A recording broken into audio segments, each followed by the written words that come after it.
Hello, I'm Rabbi Jeffrey Weil, and this is Unveiling Death.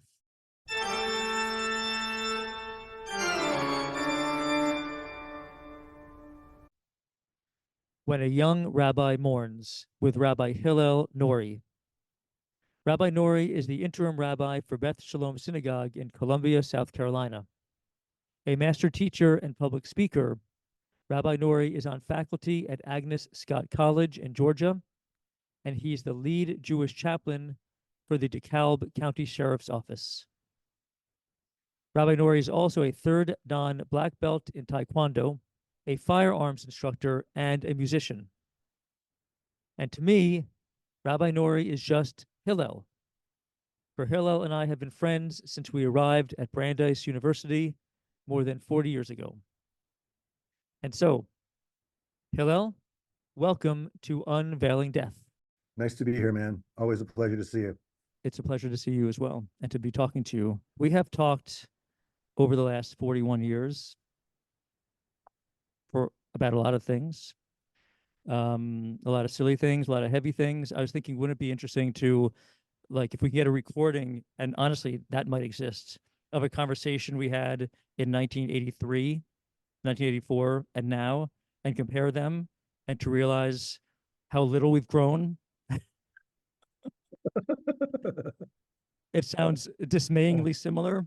But alas, over the years and decades, one acquires wisdom. So I'm really pleased to be talking to you, my friend.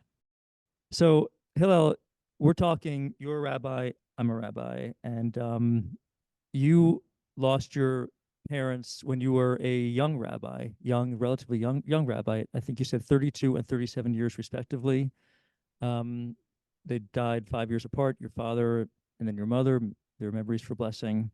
So I'm looking forward to talking to you about, how you functioned as a rabbi, still a fairly new rabbi in your congregations, and how those deaths, your dad was not yet 60, your mom was just 61, and how those deaths at those ages and at your ages when they passed away affected your rabbinate in a sense and more. So I guess one of the obvious questions I think is, did the loss of your parents affect your relationship as rabbi to congregants? So when my dad died in 1997, after a fairly longer struggle with a couple of different kinds of cancer that just eventually totally won. I was living in New York City, and I was the rabbi of a congregation on the west side of Manhattan that was primarily young people like me. There were a lot of young single New York Jews who were members of my congregation. So it was a congregation skewed more towards babies and brisses and baby namings than towards funerals, though there was an older generation there also, and they were sort of like, the congregational grandparents, as it were, to us young adults. I was living in Manhattan, and my parents were living in Rochester, New York. And when my dad died, I went to Rochester, and I spent the week of Shiva up in Rochester. And I was really fortunate to be part of a congregation that was very supportive and very vigilant about its Jewish practice. So supporting me in my mourning rituals, they were very good about that and very understanding. Mm-hmm. And that together with the fact that most of the congregation did not know the loss that I had gone through. Most people who are in their young 30s, and that was really, I was peers with a lot of the people in the congregation. Most of them still had their parents were alive, and Right. probably still are, right? Mm-hmm. So, and all the old folks who were already 80s plus, their parents had died a long time ago. They Right. were already the senior generation. So my experience was unusual, and I think it was shocking, obviously for me in that way, at the loss at a young age. And I didn't know a lot of my peers who whose parents But had lost parents. Right. died. Right. And then when my mom died 5 years later, I had very recently moved to Atlanta to lead a congregation here. Really very recently, like we moved in that summer and she died in December. Coincidentally, my parents died on the same English date, Wow. I did not know that. 5 years apart on December. Wow. That is really Yeah. something. When my mom died, we were brand new to this congregation, and it was a different congregation with a different, culture. And I was 5 years older, and I had a daughter, and I was married. Right. So my whole family life had changed radically. My dad died before I met my wife, and so before my children were born. Um, and my oldest child was, barely a year old when my mother died. So neither of my children really knew them, Right. but they were also very supportive. Right. Um, and we were a little more blindsided by my mom's death. It was less time to anticipate it, I think. Right. So I have a couple questions about this. Number one, were they over the course of the year of mourning, basically, when you were a mourner, did the sensitivity kind of that kind of sensitive awareness of what you were going through, was it sustained in a way that you were pleased with and satisfied by? In other words, they were recognizing where you were. And I'm saying this because some congregants are not really interested in rabbis' tsuris or problems. That's not why they have the rabbis. It depends on the congregant, of course. So that's one question. The other question is their set, like you're talking about, their overall sensitivity to you. How did that redound back to them? Like, how did that change you as a rabbi serving them? So I think you're right about the reality of clergy expectations of clergy is that you aren't actually human. Right. You don't ever get angry, Right. right? Like I don't ever want my rabbi to be angry. I've Right. actually had people say that to me. I'm like, you might not want me as your rabbi. Yeah. The other question is like, do they want to see a rabbi in shorts? Do they want to see my knees? Like, Right, right. Like there's a certain amount of, you know, um, dehumanizing that they do for you to carry the mantle and all that kind of stuff, and that's fine, I guess, because it's not really so bad. But they don't want their rabbi to be sad all the time, right. and I do think like you have kind of a responsibility to not be a downer, even when you're mourning, Right.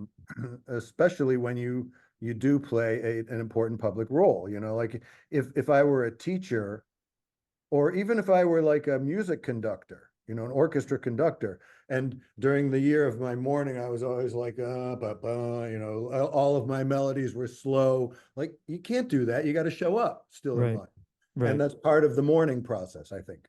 Though I often felt, especially when my dad died, I often felt like I was going through something that not a lot of people could relate to. Right.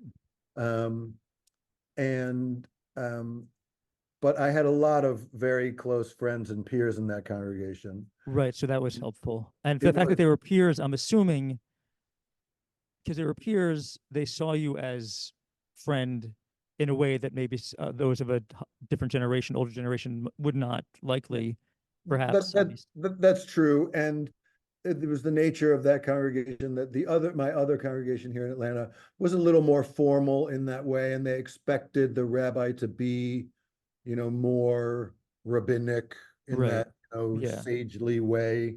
Right. Um, but only once did somebody say to me and accuse me, you're just using, your dad's death, to get your way, Oh that my kind of, gosh. only once. Well, And that's a horrible thing to hear. it's in the list of some things that I've heard from lay leaders that I'm stunned But it was only one person. And looking back on it, like I think they are lucky that at that stage of life, I wasn't yet studying martial arts, so I Right. wasn't And likely to then like, some. Right. put them on the deck. So let me just stick with that for a moment Yeah, before I'd like you to yeah, answer sure. also how you Sure. related to them, how it might have evolved your relating Yeah, to them yeah. in their mourning. But so just in terms of exploiting that idea of exploiting your own sorrow for gain, which is a ludicrous and I would say cruel thing to say. Yes. On the other hand, I think I have seen, I'm not judging this, but I think I have seen clergy who mine their difficulties for in a Advantage. sense for public consumption. Like they'll get sermon ideas from it. They'll share it during memorial services. They'll talk about it in classes. They'll express themselves just whenever, and they'll and with tears in their eyes and their voices cracking. I've definitely seen that. I Yeah. personally don't feel comfortable with that. That might be part of my own mishigas. Like I don't want to reveal too much of that sort of intimate personal exposure. What about you in that regard? Well, I think that really relates to the other part of the question of how going through that grief and that grieving process and doing it publicly even um, changed the way I serve the congregants. And, I would say makes you a better clergy. It made me more sensitive in a lot of ways. So I think those two things are connected. It's not, what happens when someone's parent dies. It's your parent dies, Right, your loss. Their specific and personal and irreplaceable self is now gone. right, And you experience it, not you think about it intellectually, this is happening to person A. right. Um, it it's happening to you, You and are it's person an A. intellectual experience, it's an emotional one. Right.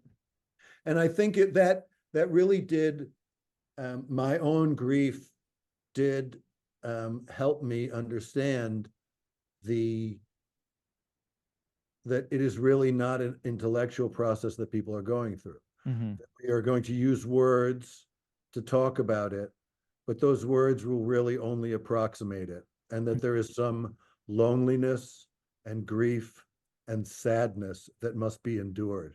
Right. And that is something I don't really think you can read about in a book. Yeah, for sure. And Hillel, just tell me this. So when your dad died, you were um, single, you were you had friends, but you're living in New York. Is your loneliness, maybe grief, accentuated somehow because you were actually a, in a quasi-public environment? I really did feel very, very supported. And, Hmm. other than the occasional person who said something, which I think you're right, was cruel or just stupid, or something.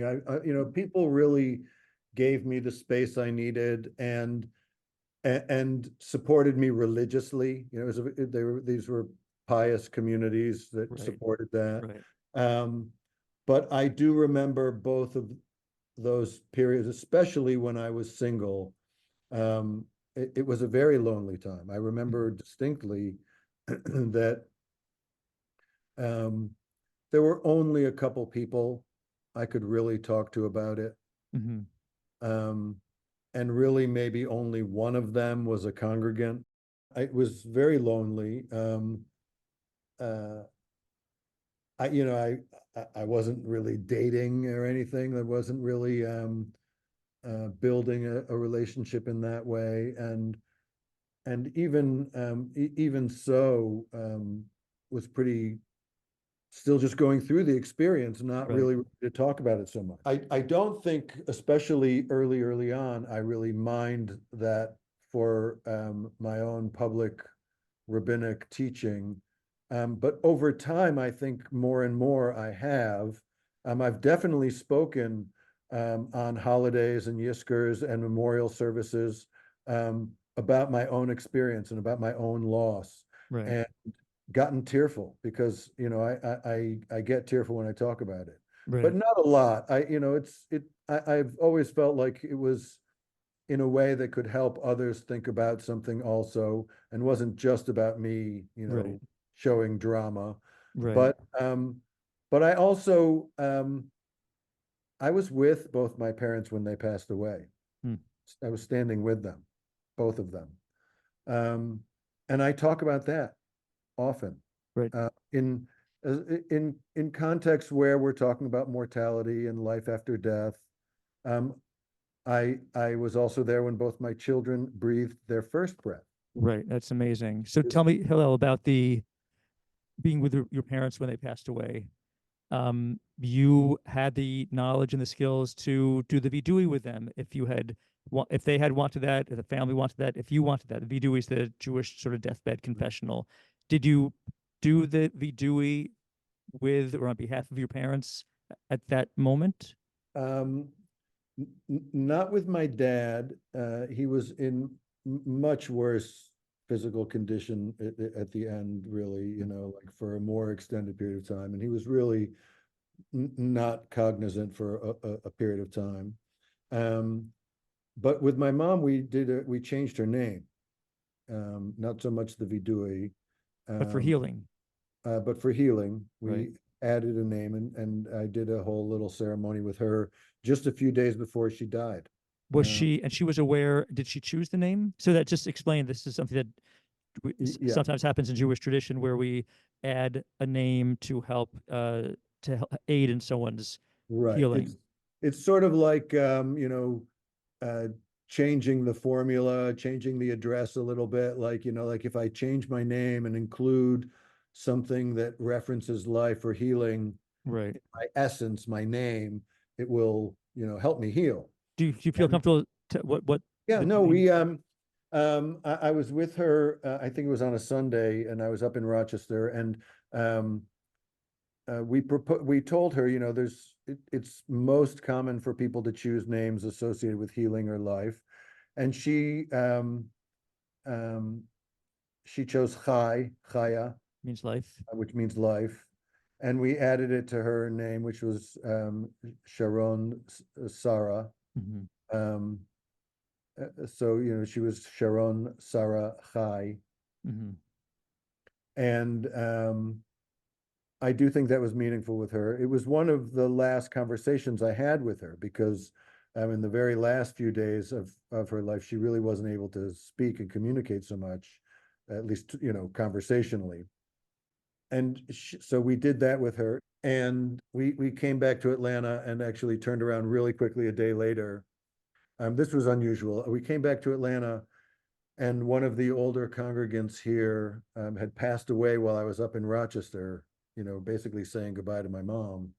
Um, and I came back to do his funeral. And so I, had to turn that all around. And you know how funerals are, that, people who you really know and love already. And this was a man who connected with me right away. And we had a Friday night dinner when I first came to that synagogue, and a lot of people came, and it was a really nice thing. And I was walking around table to table. He calls me over. He says, "Rabbi, I love you." I Mm. was like, "Oh, Sam, you're such a mensch, like I love you too." He's like, "No, I love you." I mean, Wow. he really looked at me like piercing. But Sam died, when I was up in Rochester, and I did his funeral that Monday, and then had to turn around on Tuesday to go back to Rochester because my mom had taken a radical turn for the worse, and it was just a day or two later that she died. Wow. Um, and so it was an incredible whirlwind of experiences. But I will also say this, like, to be with them at the end. Um, my mom, at the very end of her life, we were all in the room together. She had a hospital bed at her home. We were all in the room together, and she was breathing her very last breaths. And at the end of life, very often you have these very labored breaths, and it's not clear if that's the last breath or not, because there's seconds between each breath. So someone breathes, and then you're waiting, and if they don't take another breath, then but if they do, like, then Right. you have to wait again a few seconds. And she had taken what we sort of felt was her last breath, and everybody is very weepy. There were a dozen people or so there, and our daughter, who was just an infant, screamed, and my mother gasped 3 or 4 more breaths, and Wow. somebody took the baby out of the room, to remove that sort of impediment to my mom's free passage, and she breathed a few more breaths and then died. Right. Right. And her very last word was my name. I was alone with her in the room for a period of time earlier that morning, and she just called out my name, Right. out of the blue, and I was still sitting there with her, and I talked to her, um, but that was sort of she died Wow. shortly after that. Well, in the years since, or perhaps in the years immediately following these deaths, were there situations in which you had to function as a rabbi, wanted to, as your job, that were very sort of similar in some ways, that really evoked your parents' deaths and your grieving, given the whatever it was, the age of the deceased, the nature of the family dynamics, or whatever? Um, I think about them often in the work that I do. They were very influential on me, and I hear their voices and stuff like that. I often, not so much that the situation really reminds me of me and my parents, but that it calls to mind something about them, something I learned from them, some aspect of who they were. Right. They continue to be that kind of voice, um, and I do remember, how I felt when they were ill and suffering and dying and at the end. And so when I'm with people who are going through something similar, that does I do think about them. Right. And Think about it. And also, I assume also enhances your rabbinic, your gestalt, I don't know, it enhances your rabbinic yeah. response.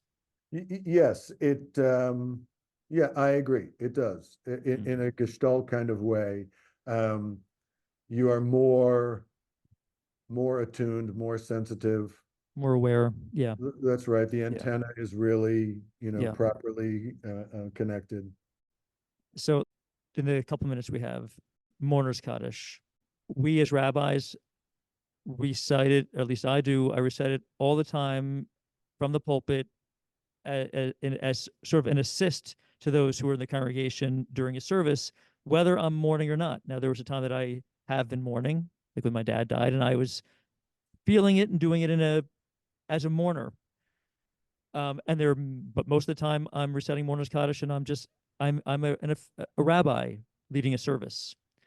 So when you were mourning your parents as a mourner, or even during your sites, anniversaries of death and so forth, is there a way that you distinguish that recitation of mourner's Kaddish as a mourner from when you were reciting it in front of a congregation just as a rabbi? Yes, when I was saying Kaddish for each of my parents, it was important to me at the end. It became really clear to me when I was saying Kaddish for my father that, and maybe also connected with the rabbinic part of it, where you're just always saying Kaddish, leading at least.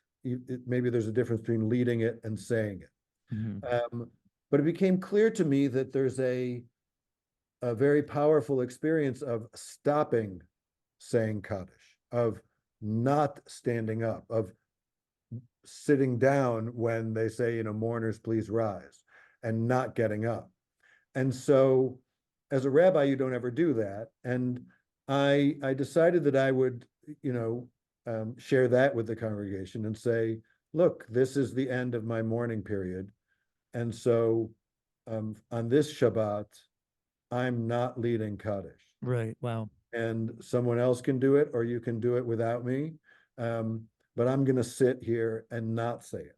There you go. And it was very meaningful. Right. You Um, distinguished it in a very meaningful teaching right. way. And it was enough. Like, it allowed me to have that. I didn't need to then sit for the next 6 months. I could then stand back up and say, I put that meaning into that experience, and now I can come back and serve the congregation. And that when you deal with illness and when you deal with death and when you lead people and when you remind them of things and talk about serious things, it affects you. You become more sensitive person, but it also can affect you negatively. And I learned from a nun who I trained with in hospital chaplaincy, Sister Elaine, that you need to have balance for those things. You need to have life-affirming friends and hobbies,